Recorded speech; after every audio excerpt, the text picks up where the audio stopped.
महाभारत की कथा महर्षि पराशर के कीर्तिमान पुत्र वेदव्यास की देन है।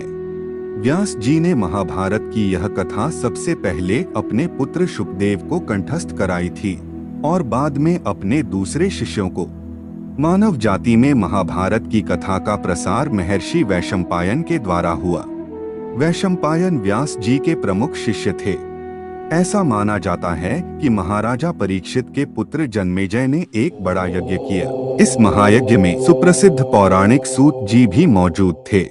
सूत जी ने समस्त ऋषियों की एक सभा बुलाई। महर्षि शौनक इस सभा के अध्यक्ष हुए।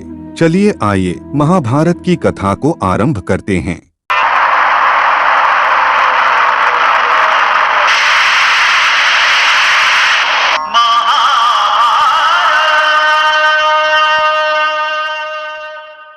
सूत जी ने महाभारत की कथा प्रारंभ की कि हस्तिनापुर के महाराजा शांतनु, जिनकी दो रानियां थीं, गंगा और सत्यवती। गंगा से देवव्रत यानी भीष्म ने जन्म लिया और सत्यवती से चित्रांगद और विचित्रवीर्य ने। भीष्म अपनी प्रतिज्ञा के कारण राजा नहीं बने, इसलिए महाराजा शांतनु के बाद चित्रांगद हस्तिनापुर की गद्दी पर बैठे। उनकी अकाल मृत्यु हो जाने पर उनके भाई विचित्रवीर्य राजा हुए। उनकी दो रानियां थीं, अंबिका और अंबालिका। अंबिका से धृतराष्ट्र और अंबालिका से पांडु का जन्म हुआ। बड़े बेटे धृतराष्ट्र जन्म से ही अंधे थे, इसलिए उस समय की नीति के अनुसार पांडु को गद्दी पर बैठाया गया।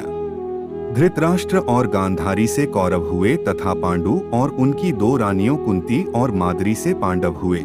पांडु ने कई वर्षों तक राज्य किया। उनकी दो रानियां थीं, कुंती और माद्री। कुछ समय राज्य करने के बाद पांडु अपने किसी अपराध के प्रायश्चित के लिए तपस्या करने जंगल में गए। उनकी दोनों रानियां भी उनके साथ ही गईं। वनवास के समय कुंती और माद्री ने 5 पांडवों को जन्म दिया। कुछ समय बाद पांडु की मृत्यु हो गई। 5 अनाथ बच्चों का वन के ऋषिमुनियों ने पालन पोषण किया और पढ़ाया लिखाया। जब युधिष्ठिर 16 वर्ष के हुए तो ऋषियों ने 5 कुमारों को हस्तिनापुर ले जाकर पितामह भीष्म को सौंप दिया। 5 पांडव बुद्धि से तेज और शरीर से बली थे। उनकी प्रखर बुद्धि और मधुर स्वभाव ने सबको मोह लिया था। यह देखकर धृतराष्ट्र के पुत्र कौरव उनसे जलने लगे और उन्होंने पांडवों को तरह तरह से कष्ट पहुंचाना शुरू किया। दिन पर दिन कौरवों और पांडवों के बीच वैरभाव बढ़ता गया। अंत में पितामह भीष्म ने दोनों को किसी तरह समझाया और उनके बीच संधि कराई। भीष्म के आदेशानुसार कुरु राज्य के 2 हिस्से किए गए। कौरव हस्तिनापुर में ही राज करते रहे और पांडवों को एक अलग राज्य दे दिया गया, जो आगे चलकर इंद्रप्रस्थ के नाम से मशहूर हुआ। इस प्रकार कुछ दिन शांति रही। उन दिनों राजा लोगों में चौसर खेलने का आम रिवाज था। राज्य तक की बाजियां लगा दी जाती थीं। इस रिवाज के मुताबिक एक बार पांडवों और कौरवों ने चौपड़ खेला। कौरवों की तरफ से कुटिल शकुनी खेला। उसने युधिष्ठिर को हरा दिया। इसके फलस्वरूप पांडवों का राज्य छिन गया और उनको 13 वर्ष का वनवास भोगना पड़ा। उसमें एक शर्त यह भी थी कि 12 वर्ष के वनवास के बाद 1 वर्ष अज्ञातवास करना होगा। उसके बाद उनका राज्य उन्हें लौटा दिया जाएगा।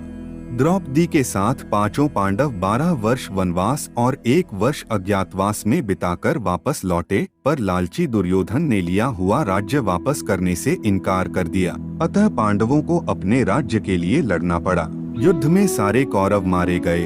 तब पांडव उस विशाल साम्राज्य के स्वामी हुए। इसके बाद 36 वर्ष तक पांडवों ने राज्य किया और फिर अपने पोते परीक्षित को राज्य देकर द्रौपदी के साथ तपस्या करने हिमालय चले गए। संक्षेप में यही महाभारत की कथा है।